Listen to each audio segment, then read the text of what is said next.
وہ شخصیت حضرت امام حسین کا چچا زاد بھائی باب الحوائج، جن کے سونے کا یہ دروازہ ابھی 1 سال پہلے اس کا افتتاح ہوا. سفیر امام حسین جب مولا حسین نے ان کو کوفہ کی طرف بھیجا، مسلمانوں نے استقبال کیا، اور جنہوں نے بھی استقبال کیا عبید اللہ بن زیاد ملعون نے اس کو شہید کر دیا. اور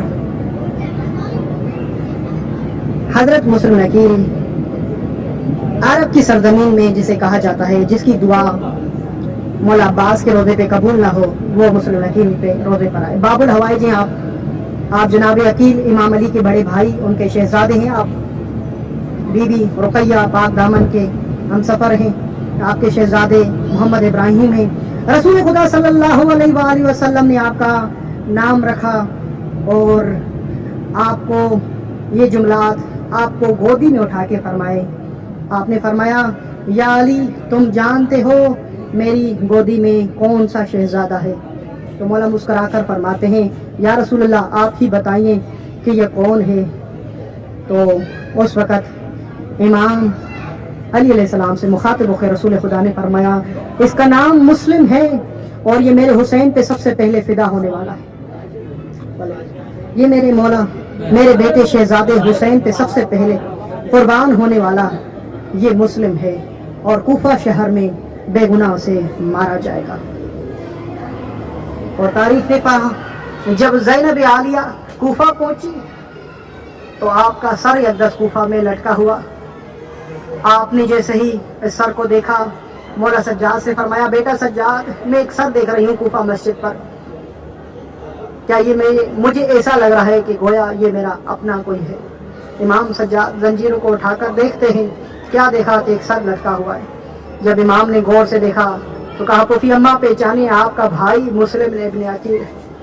آپ نے گریہ فرمایا. تمام قافلے والے آپ کے سر پہ سلام کر کے آگے بڑھے. ایک بی بی اپنے محمل سے نیچے ہو کر سفیر امام حسین کے سر کو ایک جملہ کہتی ہے اے مسلم مجھے پہچانو، میں رقیہ ہوں اور میرے شہزادے تمہارے ساتھ ہیں ابراہیم اور محمد. مجھے اتنا بتا دو کہ جو تمہارے ساتھ میرے شہزادے ہیں وہ کہاں؟ یہ سننا تھا سر مسلم عقیل سے خون بہنا شروع ہو. اللہ اکبر. امام حسین کے چچا زاد بھائی سفیر امام حسین علیہ السلام روزہ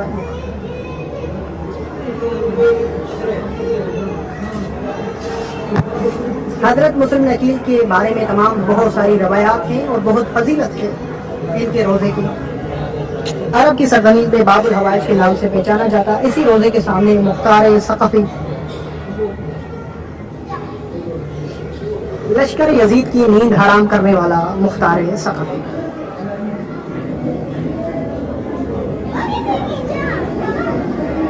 اللہ نے یہ فضیلت بخشی حضرت مختار ثقفی. آج بھی ان کی قبر اطہر پر سونے کا تاج موجود ہے. یہ شرف حاصل ہے آپ کو کہ جو ظاہر بھی مسلم عقیل کے روزے پہ آتا آپ کو ضرور سلام کرتا اور آپ کی قبر پہ بوسہ.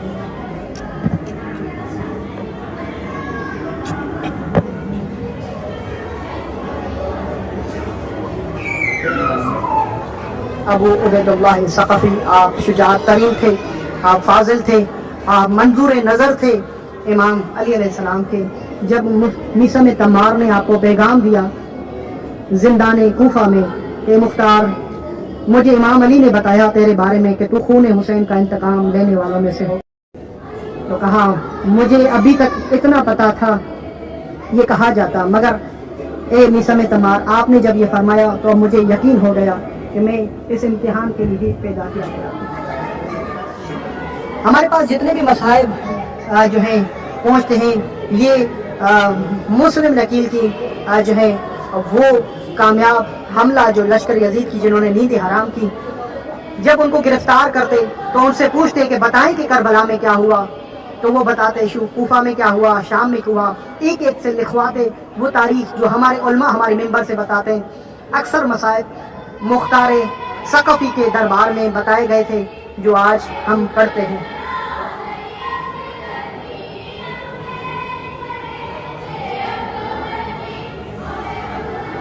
مسلم نکیل کے روضے سے جیسے آگے جائیں گے تو یہاں پر نانا کے صحابی ہانی ابن عروہ ہیں. عبید اللہ ابن زیاد نے جب مسلم نکیل کے لیے تمام کوفے والوں کے دروازے بند کر دیے تو ایک دروازہ کھلا رہا، وہ ہانی ابن عروہ کا. انہوں نے کہا کہ میں ہو ہی نہیں سکتا کہ اہل بیت کے لیے اپنا دروازہ بند کروں، اور یہی سبب بنا کہ آپ نے مسلم نکیل کو پناہ دی. اور جب ابن زیاد نے امام علی کو نعوذ باللہ گالی دی تو اس وقت عبید اللہ ابن زیاد کے منہ پہ تھوک دیا، اور یہی سبب بنا کہ آپ کو شہید کر دیا گیا دارالامارہ سے.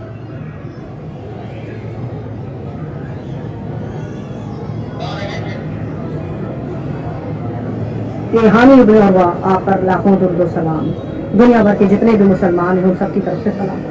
آپ میں سے جو بھی عراق ہے، یہ تمام ویڈیو میری دیکھ کر جب کربلا پہنچے گا اور ان مقامات پہ پہنچے گا، کسی سالار سے اور کسی سے پوچھنے کی ضرورت نہیں پڑے گی، بلکہ آپ بتائیں گے کہ اس کی یہ تاریخ ہے اور یہ ان کی فضیلت ہے اور یہ ان کی قبر ہے اور یہ ان کا مقام ہے.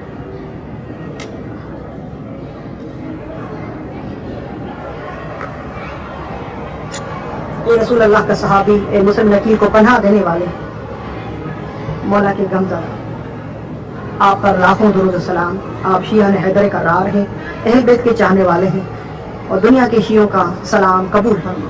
آپ سب کی طرف سے سلام ہانی ابن عروہ. کیونکہ آپ نے یہ ساری ویڈیو دیکھ لی مسجد کوفہ کے تمام مقامات کی، اس کے علاوہ جو مصلی ہیں وہ انبیاؤں کے ہیں، اور اس مسجد کی فضیلت آپ اپنی کتب میں بھی پڑھ سکتے ہیں اور علماء سے بھی پوچھ سکتے ہیں. مجھ سے بہتر علماء بھی بتائیں گے اور کتاب میں لکھی ہوئی ہے.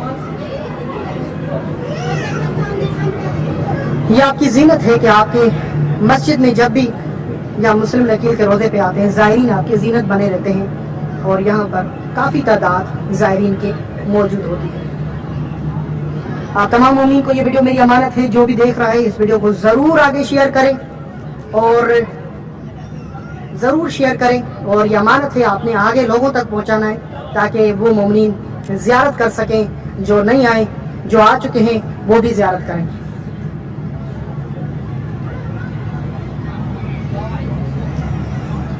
ان مقامات کے نیچے انبیاؤں کے مصلی ہیں، اور انشاءاللہ میری دعا ہے آپ سب کے لیے اللہ پاک آپ سب کو زیارت نصیب فرمائے. لبیک.